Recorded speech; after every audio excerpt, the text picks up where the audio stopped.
Shall we begin? Why not? Welcome to Frankie Sense and More. It's like she's got a whole lot of goodness for you with a little bit of sass. Frankie, did you just say? She sure did. Not to mention, along with... Whoops. Join us now as Frankie Picasso and her new co-host mix it up with authors, musicians, and interviews with world-changing people. Let's begin, pal. Okay, let's begin now, because it only makes sense.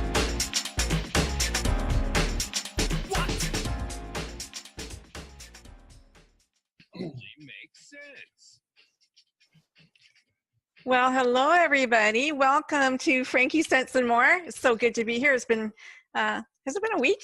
I think it's already been a week. It feels like it's been a month, but it's only been a week. I am just so thrilled. I'm so excited to have this show today. I can't even tell you guys. I want you to meet Stefano Filipelli in a moment. But also I wanted to let you know that today the Good Radio movie correspondent Brent Marchand is back with us. It's the end of the month, and so he's going to be joining us to recommend a few good movies as usual.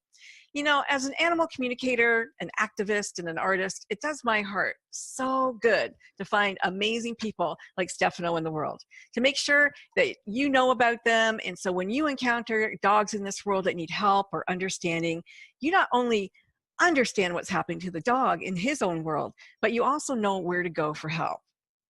You know, there are no bad dogs, just bad people who raise them.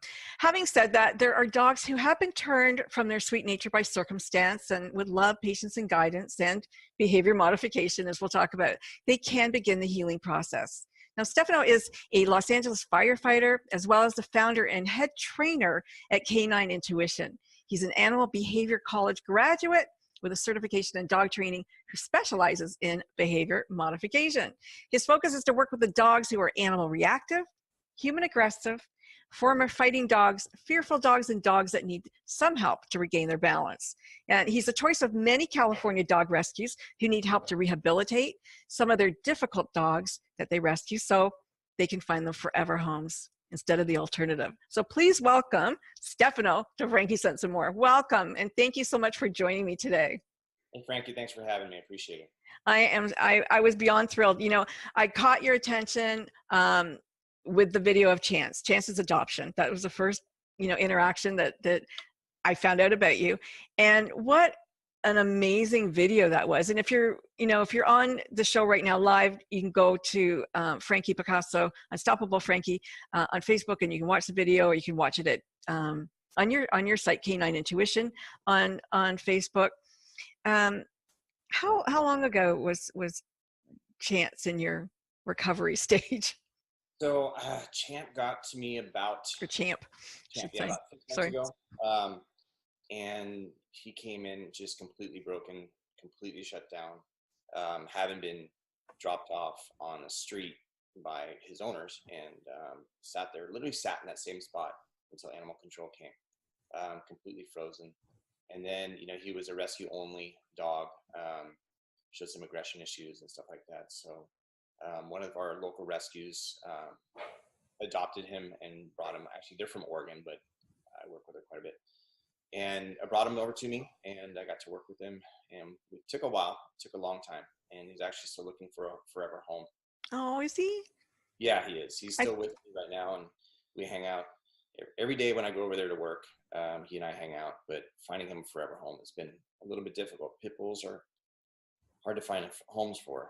There's a lot of them out there, and but he's made amazing strides. He's really doing well. Well, I really hope that if you're listening to the show today, that you will go look at the video and you'll see what an adorable dog he is. How old is he, do you think? I would probably say he's about 5 or 6. It's kind of hard to tell sometimes because they live rough lives. So, you go by the teeth and you look at that kind of stuff. It's hard to tell with him. He's definitely had a lot of trauma to his teeth. So I don't know what his history was when it came to that. Is he scarred up or? Yeah, he's scarred up. Yeah. So he might have been a fighter dog.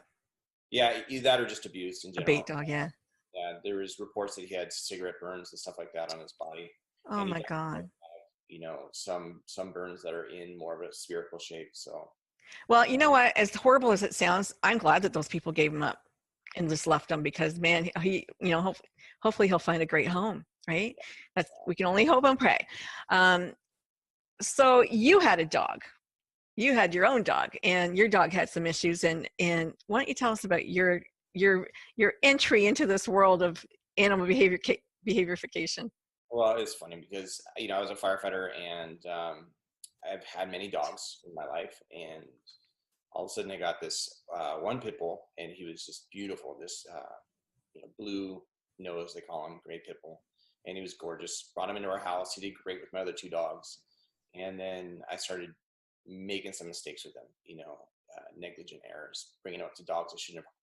Excuse me, brought him up to. He ends up getting in a dog fight, and then he gets into another dog fight, and then another dog fight. And next thing I know, I've got this crazy dog in my hands. I mean, he was nuts. What kind of dogs did you have at home at the time? I had a Rhodesian pit mix, and then I had an Anatolian Shepherd mix, 2 females. Oh, okay. And he got along with them, okay? Yeah. So it was really the mistakes I made, putting him in situations that he shouldn't have been in, and then not dealing Explain that, because people might say, hey, maybe I should have done it. One of my neighbors had another pit bull who was unneutered, who also had some reactivity issues. Okay. So, Yeah, hey, that makes sense. Yeah, let's have these dogs greet each other. And so I didn't know how to do greets at that time. And I didn't know how to read body language. And I was thinking about it last night when I was sitting in bed, all the signs I missed. Yeah. Right? All the body postures I was missing. And now I can see it clear as day. But back then, didn't know what I was looking at. Next thing you know, the dog fight happens between the 2 of them. And then now, knowing what I know now, instead of just separating and bringing those dogs apart and taking, you know, Astro home, you make them submit next to each other and make them deal with each other and bring them to a calm, submissive state before we separate. And now you're dealing with it, and you're taking it from a negative to more of a positive. Okay? Right. So when I dragged them apart, took them into my house, that's set in stone. That was a negative experience. Yeah. We had another altercation with another dog. Same thing, negative experience. And all these start to compound on themselves. And then I start to create this dog that's a basic monster. And so did he see you though as somebody that he needed to protect at this point? Like you weren't the leader? No? Well, yes, I wasn't the leader, but not that he had to protect me. No, but you weren't the leader anymore. Yeah. So there was a unsettling for him. Exactly. So he is a back of the pack dog. He belongs in the back of the pack. He's insecure. Okay. So a dog like that should never be in the front of the pack. And because he doesn't want to do it. He doesn't know how to do it right. He's not a dominant dog. So I took him and basically threw him in the front of the pack because I failed, you know? Yeah. So, well, you didn't know better. I didn't, but you know, it was the human factor. I call it the human factor. Right. And it was a human factor, and it was the mistakes I made. And it was countless mistakes until finally my wife says, enough's enough. You either get this dog fixed or we got to get rid of him. Let's just talk about one thing for a moment before we go to where you got him fixed. Because I think a lot of people think, oh, I've had dogs my whole life. I'm a dog lover, so I am a dog knower. Yeah. But not necessarily true. No. And as you proved. And I think that's kind of an important distinction, that people get dogs and they don't really do the homework, do they? And you can take a good dog bad real quick.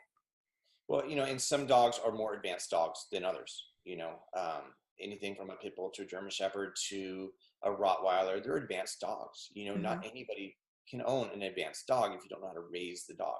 Right. And those dogs will step up and be those pack leaders if they need to be, you know, and I found that to be the case with Astro. You know, my other dogs I had were super easy, happy-go-lucky, middle of the road, middle of the pack dogs. Yeah. You know, loved everything and everybody. Well, this guy wasn't, you know, and he was so insecure that that's what created this problem. Yeah. So yeah, I knew how to raise a dog. Yeah. I just didn't know how to raise a dog that had any sort of issues. Yeah. And didn't correct those issues the right way.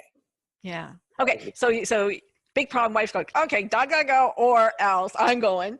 Yep. Right. Exactly. So it was creating a huge issue in our house because what happened was my wife gives me a call. I'm at work. I'm on duty, and I get a phone call. Hey, Astro is latched onto a dog. Oh my God. Basically, my wife, she came home. She opens the door. Astro breaks out. This little kid's walking this golden retriever, I think it was. Yeah. Oh my God. The neighbors come out. They're trying to break it up. And sure enough, they get it broken up, bring Astro inside. And my wife's like, enough's enough. We're done. So I knew Cesar Milan was in my area. He actually is right down the street. But of course, trying to figure out how to get a hold of him. Yeah. Yeah. So I did a little research. I found his head trainer, Jennifer Gray. And so she ran his whole program over there. So I reached out to her and she says, yeah, bring him by. It's probably not that bad. Well, once she saw him, she's like, yeah, this dog is nuts. And even Caesar said, basically, good luck with that dog. You know, Really? the worst he had seen. This dog was crazy. It would take, when I came back into the program, so he spent 3 weeks there with Caesar and Jennifer. And it's their rehabilitation. We were calling it reform school, which is basically what it was. Yeah. And so But you guys have kids, don't you? I have a son, yes. Were you worried about your son at all? No, he never once showed a human aggression. Okay. That was his saving grace, because no matter how far into the red zone he got, he never redirected. And that was huge. Yeah. You know, Yeah. literally be trying to kill a dog and he would never redirect on me. So that was literally his saving grace. So about a week into his rehabilitation, Jennifer started bringing me back into the program. So I started to become part of the training. And it would take Jennifer and I both pulling him off the fences when he'd go after a dog on the other side of the fence. He would latch onto the fence. Wow. And we couldn't bring him out of the red zone. He would just be stuck in that red zone. Was Daddy still there when you took him? No, Daddy had passed. Daddy had passed? Oh, I love Daddy. I think everybody did. Daddy was a great dog. So, Yeah. And then, so about at the end of the 3 weeks when I got him back, he was still super reactive, you know, but we could get him out of the red zone. So then the training started on my part. And every day off, I would train him. Every day I'd take him to the dog park. We'd not go in the dog park, but we'd work around the dog park. Jennifer and Caesar were offering classes. At the time, they don't anymore. Caesar doesn't anymore. But they had classes at the time. I would take all the classes. I'd be there 8 hours a day sometimes working with him. I was dedicated. You know, he was my dog, and I created this problem, so I had to fix it. And so it took about 2 years worth of work. Wow. And in that process, Jennifer came by one day, and I wanted her to bring her dogs by and kind of set up that same scenario that happened to my wife, where my dog ran out. And so I had her dogs out there. Astor was in the house. I opened the door, and Astor didn't do anything. And he listened to everything I said. And that was the point where Jen's like, hey, do you want to be a trainer? And so that's where I started working for Caesar and Jennifer. And I was Jennifer's assistant. And then when Jennifer left Caesar, I went with her, and we created a whole training program under Jennifer that I still teach at there, along with my canine intuition. Wow. That's awesome. So Caesar doesn't do anything anymore? Not as far as training is concerned, no. And the school that you went to, who owns that school? Well, that's Animal Behavior College. It's a college. It's actually a local college that you can do online courses, so you can go there and learn. And they teach a lot of, you know, basic obedience, the basic training techniques. They don't teach behavior modification. Behavior modification is really a skill that you have to learn on the job around other trainers and through experience. And we found that people that have actually had to, you know, rehabilitate their own dogs tend to do really well at this because they've been through it. And we know, you know, they know what people are going through when they deal with it. So we dealt with a lot of dogs that we had to, you know, rehabilitate when we were there at Caesars. And even now today at Sunny Day Acres, which Jen runs, we actually have a sanctuary going there where we take dogs in that will never find homes. And then other rescues also will send us dogs there, and we do rehabilitation there as well. So the dogs that are there that will never find home, that's because why? They're too old, they're too aggressive, they're too... Dogs are just, you have to be such an advanced owner. So maybe I can own the dog, but other people too. So an example would be Kibo, my dog, one of my other dogs. His video is also up with my canine intuition page. It's called Sunny, and I changed the name. It's Sunny Story of Hope. And he was a dog that came to me also through another rescue.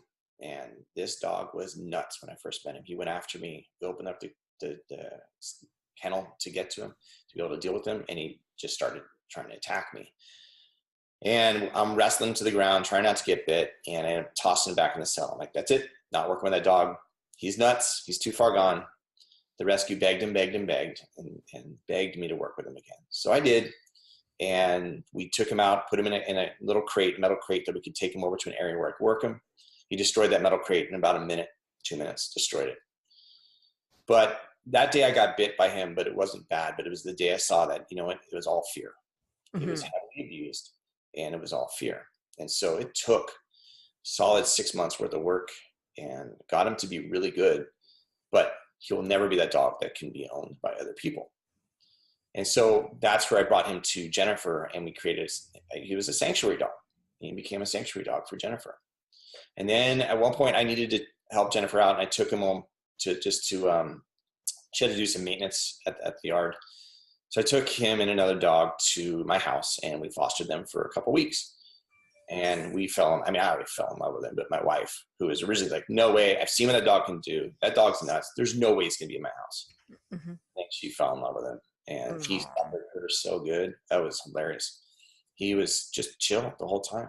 And so I ran it by her. I said, hey, if I can get Astro, who's dog reactive, and Kibo, who's human reactive, whose name originally was Sunny, to be friends, if it looks like it'll work, you go with it? She says, okay. So I don't think it will. Sure enough, it worked. Like 2 peas in a pod. Those dogs love each other. Nice. Kibo is we changed the name to Kibo, which means hope in Japanese. Mm-hmm. My wife is Japanese, so it worked out. And we tried all these different names. He came to us with Crush. That was his name. And then his name was Crush? His name is Crush. Oh, wow. Lovely name. Yeah, lovely name. And then it's one of the sponsors switched it to Sunny. They changed it to Sunny. Never responded to that. And so we tried a number of different names, and the one name that stuck, and then he said it was Kibo. And he just looked, huh? And then, all right, what's your name? And it fits. So now Kibo, Astro, and then you've seen Olivia in some of my videos. They live together they've actually all taught Astro how to be a friend. Oh, that's awesome. Yeah, it's neat. So your pack is now all balanced. Yeah, it is. Kibo still needs work. Kibo may never be one of my working dogs, but Astro and Olivia are. They're both. And he needs work against other dogs or people, or? So when I take him out to a situation where he's uncomfortable, he gets really uncomfortable and freaks out. So I have to slowly keep integrating him into these, situations. So what I do is I bring him into my classes periodically, and I show people, hey, listen, your dog's got issues. Look at mine. My dog has a lot of issues too, but I don't quit. We don't stop. We work through it. No matter what he's doing, it's nothing personal. It's just, I gotta get through it, and send him down the right road and make him feel comfortable. And, I guess that's the thing. I mean, how much do you love your dog that are you willing to work and do the work, or just, I guess that's really the thing, right? Some people are real dog lovers and they'll stick to it. And other people are like, oh, I can't do this. This is too much for me. And they let them go. And I don't know, it's so hard for me because I always feel like my dog is my family. And when people just, arbitrarily give up their dog, I'm like, no, don't give up your dog. But maybe they should. I don't know, if they're not the right owner. Yeah. Yeah, I guess. I look at them the same way. I look at them as kids. I'm Astro this thing. He's my kid. Hey, I created this problem. Yeah. It's up to me to fix it. How can I create this problem and then go put him down? Yeah. That's not fair to him. And I can't give him something else. Nobody else can handle this stuff. And so it's just not fair. So these dogs matter. I thoroughly believe dogs are our teachers. Yeah. A lot of this. Astro taught me a lot. When I deal with people, sometimes I feel like I'm more of a Dr. Phil than a dog trainer. Yeah. Because dog's telling you something. Yeah. And it's up to you to hear it. Because a lot of times the issues that we have with our dogs stem from us. Oh, absolutely. So it's up to us to, to tune out all the noise and start to listen to our dogs. And it's interesting too, because, when our dog came, our kids had all left, and, we're a little bit older and we're really chill. And so our dog is really chill. But then I look at other people's homes where they have anxiety and they have an anxious dog, and you look at, so it's kind of like they kind of pick up a lot of the personalities that they live with. They do. They really do. They mirror. I always say they mirror you. Yeah. Yeah. If your house is chaotic, your dog is going to show chaotic tendencies. If you are a calm, assertive person, your dog's going to be calm, and your dog's going to want to follow you. But if you're not, if you have anxiety, if you have things like that, then the dog's going to show those signs. So that's where it's really incumbent upon you to see, hey, listen, I see what's going on with my dog. This is what I need to do. And start to take steps to correct some things with you, and watch how quickly your dog starts to change. Yeah, that's great, eh? it's about you guys. So take a look inside and see what you're projecting, because your dog is certainly, they're masters of communication, but the silent kind, and they pick up all of that. Yeah, there was one time that was a really interesting experience. Okay, come here. When I was working with Sunny at the time, it was Sunny, and there was a friend who wanted to learn how to walk. And I'm like, okay, here, take the leash, let's go. And her energy was uncomfortable, right? And it was kind of all over the place. And you could see Kibo start to get agitated, and he starts to really ramp up. He ramps up. When he ramps up, that's when he's going to go. Yeah. He's going to lose his mind. And so I'm like, hey, stop. Give me the leash. And the second I took the leash, he wasn't even looking. He didn't see me take the leash. I was behind him.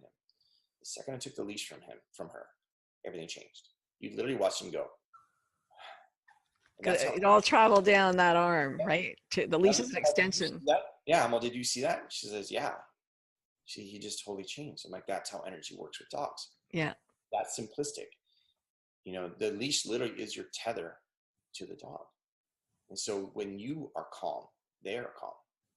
When you get ramped up, when you see a dog and you get anxious and you tighten up on that leash a little bit, guess what? They feel it and they know it. So I got people in this chat room. I'm sorry, I can't see you guys. I'm going to see if I can't see you. Oh, hi, Adriana. Now, Adriana has a couple of dogs. If you have any questions, Stefano's here. But yeah, her dogs are her babies. I know that. I love it. Yeah, me too. Now I can see the chat room. I had to open that a little bit more. So, how can people get a hold of you if they want? Like, I mean, are you traveling the country at all to help people? I mean, I know you're a firefighter. You got your job, but yeah, there are times. There's one case in particular I just recently did where I went out to Missouri. The problem is a lot of people, it costs money to come out there. Yeah, and, yeah. My thing is, okay, hey, I got to take time off to go do this. Right, of course, yeah. Then the flight. So you got to cover a lot of stuff on that. So most people can't afford that. And so one case in particular was Griffey, and he was out in Missouri, and the people contacted me, and they were at their wits' end with him. Every time someone would come to the door, the wife would come home, the dog would turn and attack the husband. Yeah. Dog attack the mother? It wouldn't attack the mother. The excitement of her coming home. Oh, it's so, yeah. Yeah.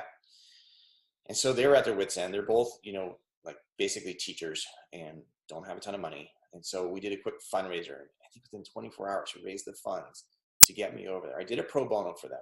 Nice. And then, they covered the cost to come over. I spent 3 nights there and did the best I could. We were on the right track with them, and they're fighting really hard to keep him and to fix him. And we made some really good progress, but it's a long fight with them. Right. Yeah. Is there any way that you could do it this way? Like how we're talking now through Zoom? No, you have to physically be there. Yeah, because you have to, I can help a little bit and I can watch a little bit of what you're doing, but it's really hard to explain the energy and just show you what I'm talking about. Yeah. Without actually being there. Plus it's hard for me to assess the dog without actually being there. Yeah. To feel what a dog feels like. Yeah. So, but with Griffey, that was probably one of my most difficult cases. First night I got bit twice by him. Oh, wow. Yeah. And he got me pretty good. He was quick. He's really quick. But after that, we did a lot of work. I was drained at the end of every day because you're like on stage. Yeah. The entire day. What's the law there? If a dog bites somebody, is it like 1 bite, 2 bites, 3 bites? Like, is there a law? That's a good question. I really don't know. Like in California, it's kind of dependent on, I want to say it's 2 bites in California, but it depends on how bad the bite is. You know what I mean? Right. So yeah, in Missouri, I really don't know. And I don't think he's ever reported because all within the home themselves, but they're working really hard on fixing him. Yeah. Almost every day we're talking. I just wish I could be there more often for them, Well, everywhere, so many people have so much, that they need done with their animals. I mean, we wish that we could clone you and just, replicate and send you out there. So right now, how many dogs are you trying to have adopt? Right now we have 3 that I'm working on. that need. We just got a bunch adopted right now, which is really good. And then again, we have a bunch as well, quite a few actually with the. Okay, so you still got Chance, who I'm in love with. Okay, yeah. And then he needs also somebody who's experienced. Yeah, because he's still in the rehabilitation process. I'm at the point where I can't do anything more until I get him into a home. Mm-hmm. Himself, he needs somebody who's willing to take on the challenge of rehabilitation. So an experienced owner, someone who's done it before, and somebody who's around a lot. That would be nice. Yeah. So maybe even a senior, but an active senior who's someone he's a strong dog too. So if you're gonna be able to walk him, things like that, it wants someone who's definitely, because he's a big boy. He in the video, you don't realize how large he is. No. Yeah. And I was how much does he weigh? I'd say he's close to 70, 80 pounds. Okay. Of muscle, Yeah. He's a strong dog. And then there's actually a shepherd that we have that went back up to Canada, and he is looking for a home as well. And so if anybody's interested, what they can do is send me an email at canineintuition@yahoo.com, or reach me on Facebook like you did. And then, we can talk about which dogs are ready. Right now, not many are ready that I've got. We just got Daisy adopted, which was a really cool case. She was super dog reactive, was on the kill list, was supposed to be put down when the rescue pulled her. And then she came to me and she was super reactive towards other dogs. And so did a little bit of work with her. She actually took to it really quick, which was neat. And now she lives with another dog. Is there a difference in your training between dogs who are aggressive to other animals or dogs and dogs who are aggressive to humans? Is there a difference in other than, putting the bait in front of them, if you want to call it that, but is there in the methodology, is it different? Yeah, it is. It depends too. Am I looking at a dog that has come to me from a rescue, or am I looking at a dog who's the owner has the dog? So if a dog comes to me from a rescue, I have to teach the dog to trust again. Mm-hmm. If the dog comes to me from an owner, then I have to teach the owner and the dog to trust the owner, and have the owner step up and let the dog know, hey, listen, the owner's got it. So there are two different methods for this, situations. Adriana has a question for you. She has two poodles, and they fight. And she has a very jealous one. She says she's always trying to attack the older one when she gets near her. So when she gets near the older one, the younger one is very jealous. And is that correct? The older one, Adriana? But she wants to know, what can she do? How can she train this dog not to attack? Okay. Well, the main thing is learning how to claim. Okay. So the older one is trying to claim her. Okay. So the younger one wants to come up and the older one wants to claim. So that's where you have to correct that. And it's about and once again, it's kind of hard not being there. Sure. I'll touch a dog to get them to snap their brain out, because they start to fixate, right? So they'll start to pay attention to the other dog. You want that attention on you. Okay. So whatever you need to do, there's also like these cans are called pet correctors. They make a sound. So you can have those cans to get the attention of the dog, and then you need to correct the dog and basically say no and bring the dog to a submissive state. So a lot of times what I do with owners like that is have the dog leashed. That way you can have the dog sit, and I don't mean like a harness, I mean like a collar or a slip lead. I use slip leads because you can communicate better with the dog. And so when the other dog comes up, you need to get the dog's attention and explain to the dog, right? And in a very assertive, we use body language, a lot of body language, standing over the dog, making sure the dog understands that you are the pack leader, and make the dog sit and be calm and let the other dog come up. And that way, the dog basically is learning where it sits, because right now it sits in the front of the pack. It sits at the top of the food chain as far as in its brain. You're my owner. I claim you. No, you're back here. You need to sit back here and let me do this kind of stuff. But it's important to catch it early. Did you understand that, Adriana?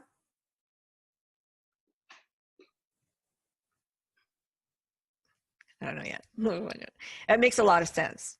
That makes a lot of sense. That's the main thing is dogs have to understand where they sit in the pack. And if your dog is being that way, whether to other people or towards other dogs, they need to be put down and checked and made to realize that, no, you belong over here. Did you try that before? She says she's tried almost everything.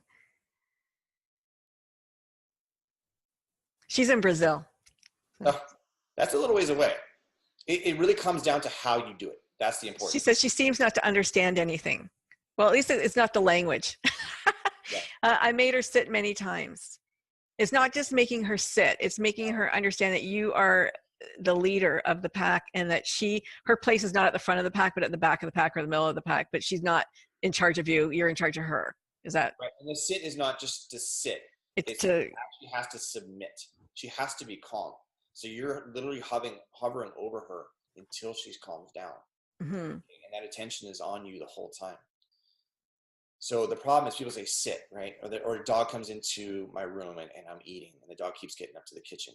And I move the dog back to the living room, and the dog comes right back. I make the dog sit, but then the dog comes right back. Well, because you haven't finished the process. It's not just the sit. It's that moment that dog goes, he's here, and then goes. When you see the dog do that, the dog is submitted. But if the dog is still in this state of coming forward, the dog hasn't submitted yet. And it's our energy and how we do it. If we're kind of hysterical or we're really excited about it, we're like, stop, stop, stop. Right. That energy. Whereas if it's just stop and give the dog time to process it, it makes a difference. It's how you do it, not just what you do. She says she defies authority a lot, and she never bites the other. She jumps over her and barks. That sounds more like she wants to play with her than jealousy to me. But it could, I don't know. You can send me a video. I'm always hysterical. Oh, yeah. Send him a video, Adriana. Show the process, what it looks like. And maybe he'll take a look at the language. What happens, and I'll take a look at it at the canineintuition@yahoo.com. Okay. Awesome. Thank you. So what's next for you? Just keep out there saving dogs? Yeah. Are you training people? Are you helping people? Do people, hey man, I want to help you. What are you doing? Like, how can they do this too if they want to? Assistants that come and work, and the easiest for me to do was when I teach on Sunday. I teach on Sundays. Sunday morning we teach classes, so we have our group classes. Okay. That's up in Agua Dulce, which I know you don't know. It's up in northern LA County. Yeah. And we have classes there, and so people bring their dogs, and then I have assistants that, hey, I want to become a trainer. So come do these classes with me, assist. As you assist, I will teach you as we go along. And having a good assistant is worth its weight in gold, and that's really where I learned was being there, doing it every weekend. Yeah. And so, so I'll have assistants come, or they'll shadow me, and that definitely helps out quite a bit. We do recommend that they go through the ABC school as well. And then I was on their website, and I just wanted to say that if you are a military spouse, they will not credit, but give you like a credit. They'll help you with the cost of really good with the military. Yeah. We get a lot of military vets that come through, and honestly, military vets, anybody dealing with PTSD, dog training really helps a lot. As a firefighter, we deal with a lot of PTSD. Sure. And so I actually find that working with dogs to be more rewarding and fulfilling than firefighting, because it's an instant result. Yeah. Or pretty instant. You see a difference pretty quick when you really start getting into it. And then you're saving families. You're literally keeping families together and giving these dogs second chances that they may never would have had. When people contact me, it's usually because they're at their wit's end. This dog is done. They've tried other trainers. Yeah. And so to be able to take that and say, okay, this is all we got to do, and make it simple. And people go, wow, I can't believe this. And they have their dog back. And that really does help with veterans and anybody else dealing with PTSD, because now you're taking what you're feeling from your past history, and you're able to channel it in a way where you can actually make a difference in life and see positives in your life. And it gives, I can see, like with the soldiers, it gives them, a new purpose, something to focus on other than themselves and their own misery or their own, issues kind of thing. I love that, there's so many programs for the military with PTSD that they can, receive dogs and help train dogs. And I think it's really very good for mental health for sure, all the way around. Therapeutic in general. Yeah. Yeah. Especially when you got a dog that's doing the right thing and you're training the dog the right way, and you've got this dog that just knows your every move, and which is really neat to see, Yeah. and then start helping other people. So yeah, we always encourage vets and anybody else, interested in dog training to come into it. We need more good, solid dog trainers out there, and so the ABC stuff gives you the basics, which is really, needed. You still need the basics in behavior modification. But then we, once you show interest and you're showing that you can do it, then we start to show you how to deal with and learn to read the body languages of dogs and start to be able to make those decisions in that instant. Well, I want to thank you on behalf of all the dogs that are going to come your way, that have come your way. Stefano, Filipelli, for doing the work that you do. And if you want to stick around with us. Brent, are you here?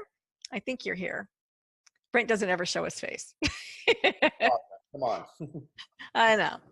Brent, are you around? I don't think you're muted. Maybe he's waiting till, let's see. Hello? Are you on mute? He might be on mute, actually. Come off mute.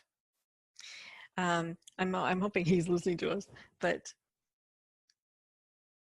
I see him in there. I don't find it. Well, we know Brent's going to show up. He always shows up. He's that kind of guy. We're gonna talk about some really cool movies that are out and are coming out. And he lives in Chicago, and he gets like the best movie. Well, you live in Los Angeles, you're gonna get the best movies. But a lot of times, some of these Cannes winners and all these, wonderful little movies, they don't always come mainstream for sure. And you have to go out of your way to find a theater that's going to play them. And that always disappoints me because I live in a smaller town just outside of the city, and it's harder to see them if I don't make a big effort. But I'm always surprised that people just love just the formula, and instead of like with the dogs, almost, the ones that have a little bit more, to chew on. Yeah. And to think about. It's kind of more fun, Yep.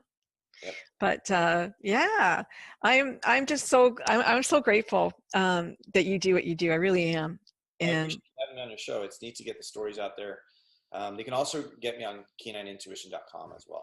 And it's a really great website. It's beautiful. I like the redesign. You had your own before. I saw that one. Yeah. And then I finally did this one, and yeah, it's very attractive. And do you have all the videos on there of the dogs? I lost your volume. Somehow I've lost your sound. I think, Brent, are you on? Yes, I am. Oh, okay. Okay. I've lost Stefano's vocals for some reason, but I'm going to let's go to thank you, Stefano. Thank you. Okay, Brent, let's go to the movies. Let's see what's happening at the movies. We're going to be talking about A Quiet Place, The Death of Stalin, Keep the Change, The Party, and maybe Crown Heights. Let's talk about A Quiet Place, because that's really interesting. Husband and wife, Emily Blunt and John Krasinski, together in one movie. Woo.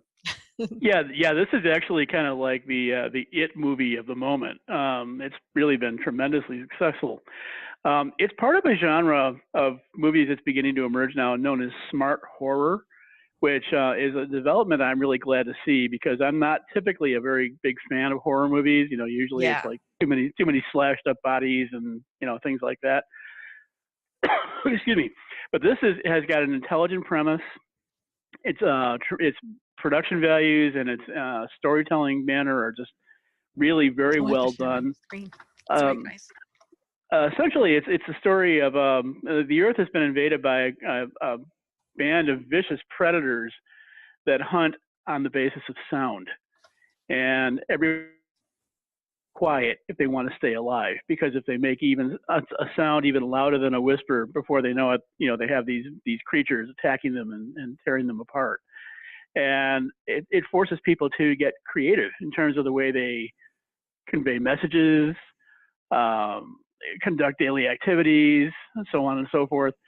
But more than that, it gets into some deeper messages that are surprisingly insightful for a movie and a horror, insightful for a horror movie. It has to deal with the ideas of facing fear. It touches on the idea of, living through the dark night of the soul. Mm-hmm. I mean, there's really a lot going on besides just, a creature feature kind of thing here. So this is a movie I recommend very highly. Really very well done. Very believable. What age would you say? For viewers, Yeah. I would say probably from teens on up. Okay. Little ones might be really pretty scared by it Mm-hmm. because when the action does place, it does kind of come from out of nowhere. It really is the kind of movie that has the potential to scare the crap out of you. So I would definitely say from teens on up. Okay. But don't let the horror genre scare you away if you're somebody who's looking for movies that have got deeper meanings, deeper ideas in them.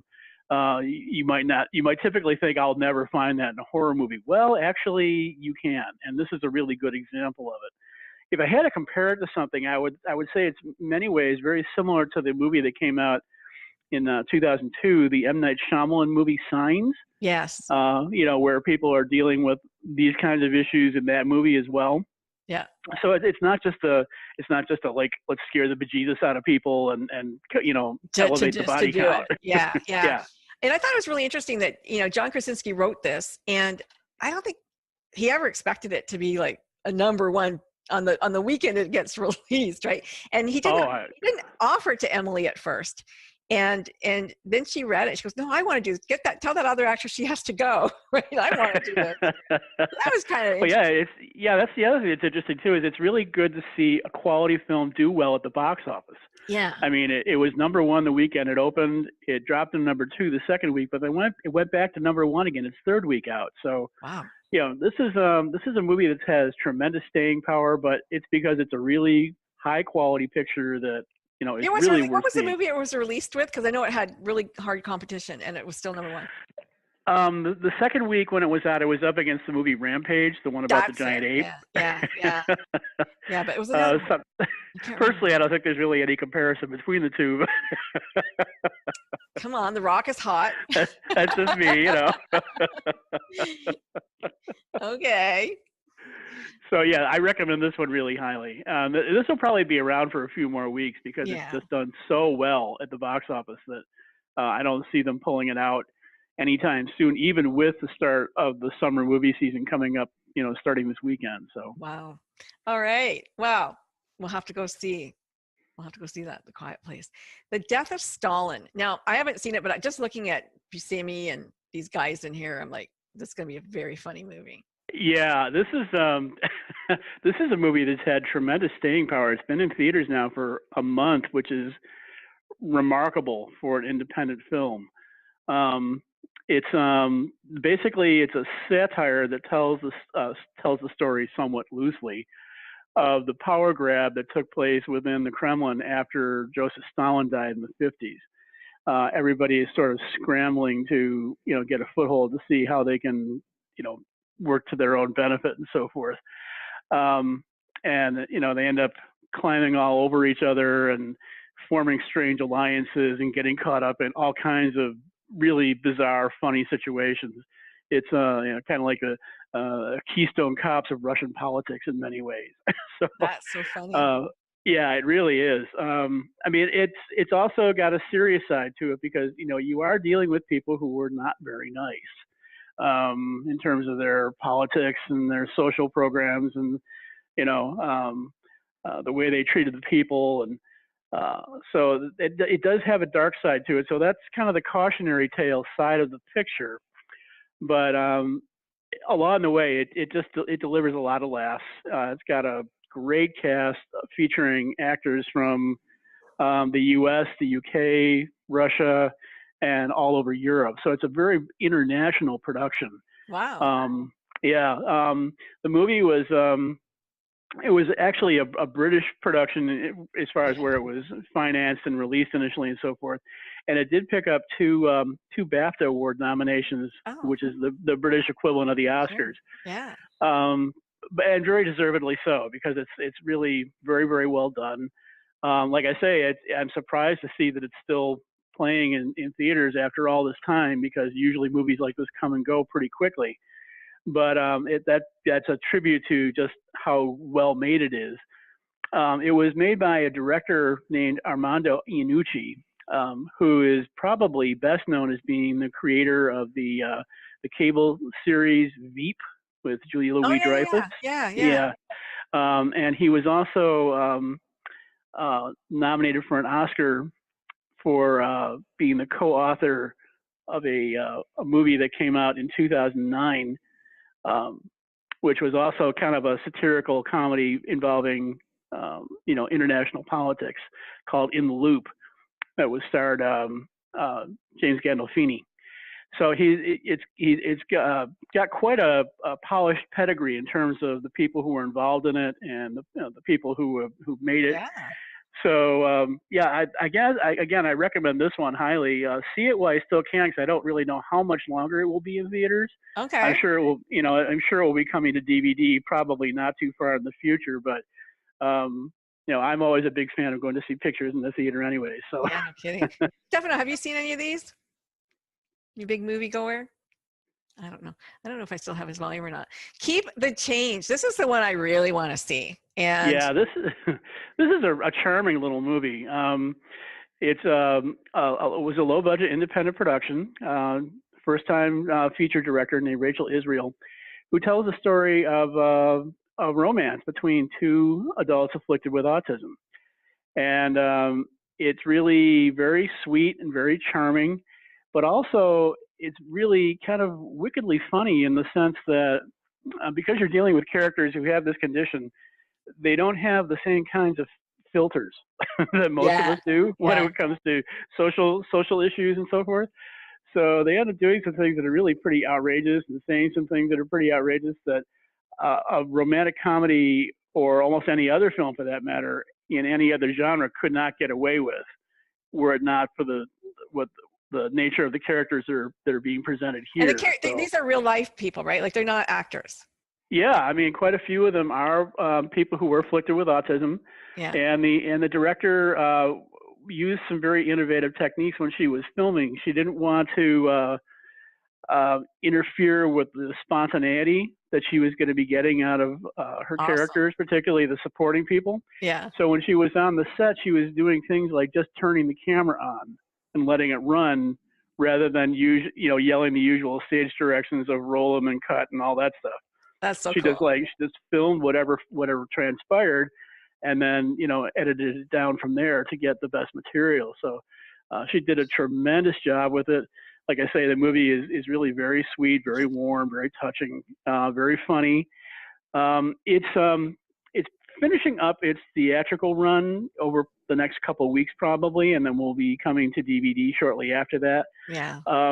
The distributor for this film is a company called Kino Lorber, and you can be guaranteed that it will be available, widely available on DVD, because they have a huge library. And they usually do documentaries and things like that, but it's nice to see them stepping into doing more with independent film and things like that now that have a fictional story to them. So this one it's really worth it. Really enjoyed it. Very sweet, very fun. Nice. Okay. Go for it. This one I cannot wait to see. The Party. Oh my God! Look, I'm just going to put on the character story because that is hilarious. Yeah, this one is a black comedy that features a tremendous cast. And I love Patricia Clarkson. Yeah. She's like one of my favorite actresses of all time. And Kristen Scott Thomas. Love them. Well, everybody who was in this was like really perfectly cast. I mean, it's only got 7 characters in the film, but the people that they chose for the parts was done very carefully and very skillfully, and they really came up with a winning combination. Basically, it's the story of a woman who is been elected to a ministerial position in the British government. Kristen Scott Thomas, and she decides to host a small soiree to thank her closest friends and advisors for helping her through the campaign.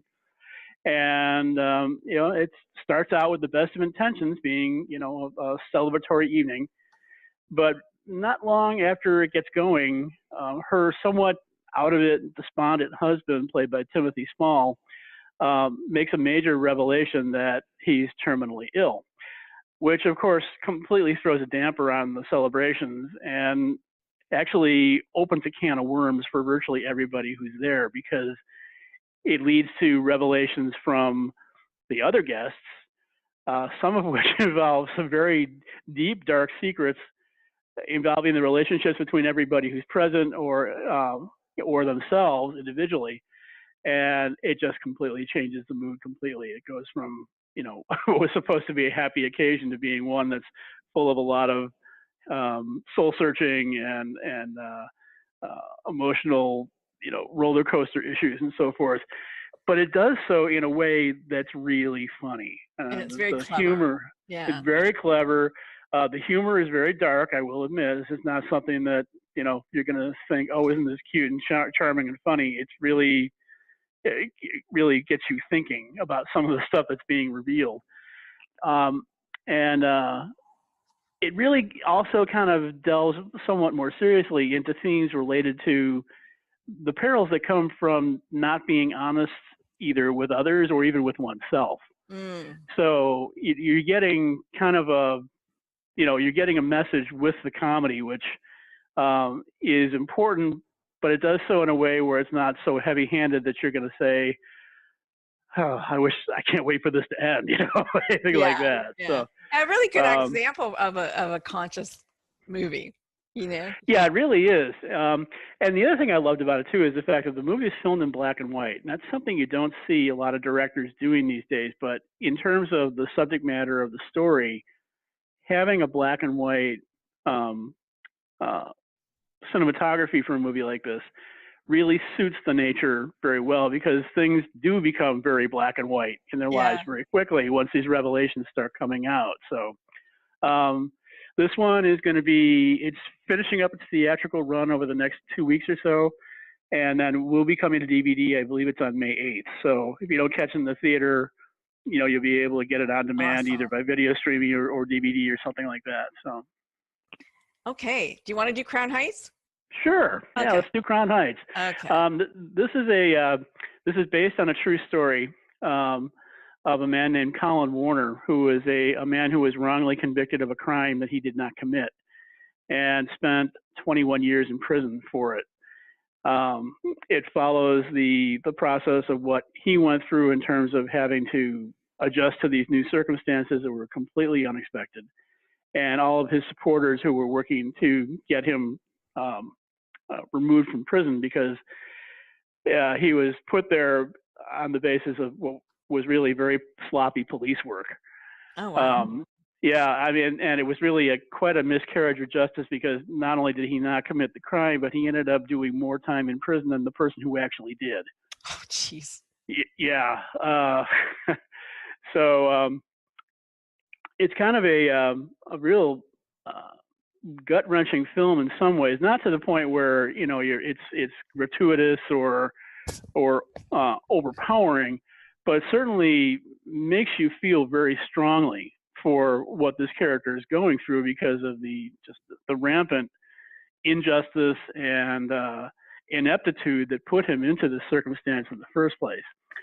The film stars Lakeith Stanfield, who's been kind of a rising star in recent years. He's been in other movies like Selma and Get Out and Short Term 12. Yeah. This, I believe, is his first leading role, I believe, and he's terrific. He really picks up the role and runs with it really well, and you get a really good, feel for what he and his character are going through in these very trying circumstances. The film opened in theaters last August and didn't play very long because it really was hardly promoted at all. But it is now available on DVD and for video streaming online and so forth. And it got a bit of a boost during award season, because one of its performers, I hope I don't absolutely mutilate this name, but Namadi Asumuga, was nominated for Best Supporting Actor in the Independent Spirit Award competition. He plays one of the advocates who's working to get Colin's character out of jail. So it's really a very powerful film, very emotional, something that I think it really suits itself well to the DVD format. It's not the kind of thing that I think would work as well on the big screen. I rarely say that, but it does. I think that would be the case here. Again, I would say this is a really worthwhile film. So. Well, thanks, Brent. I mean, there's a lot of great movies that you guys can go and see this weekend if you so choose and so desire. And I guess next time when you come back, we're going to talk about the summer blockbusters. Is there any preview hints that you want to give us? Well, the one I'm really looking forward to is the Han Solo movie, which is a standalone spin-off story from the Star Wars legacy. Specifically focuses on the early days of Han Solo, before the original Star Wars series began, and it was directed by Ron Howard. So I'm really looking forward to see how they do that, how they treat it, because he's certainly an iconic character in film history. So having his own story. Is that Ron Howard's first Star Wars? I'm sorry? Is that Ron Howard's first Star Wars? I believe so, yeah. Wow, that's crazy. Yeah, and from what I heard too, I guess he was brought in to kind of clean it up and tidy it up, and he ended up pretty much refilming most of the whole thing. So, okay. But that's a good thing. I mean, he's a good director, and he's done a lot of great films over the years. So it'd be interesting to see what his take and his treatment is on the subject matter. Well, thank you so much. It's great to hear your voice. Hopefully soon we'll see you. It's been a while, yeah. Stefano, thank you for joining us. And I really hope that you folks will go to canineintuition.com or Canineintuition at Yahoo and write to Stefano if you have an interest in a dog, or if you want dog training, if you have a dog that needs training, if you want to keep your dog, from being put down. If you have a difficult dog, please reach out. There are people who can help you, and you don't have to just let it go. Yeah. Anyway, I'm going to take us off Facebook now. Goodbye, everybody on Facebook. We will see you again next week. And here we are back over here, and I'm just going to stop our recording.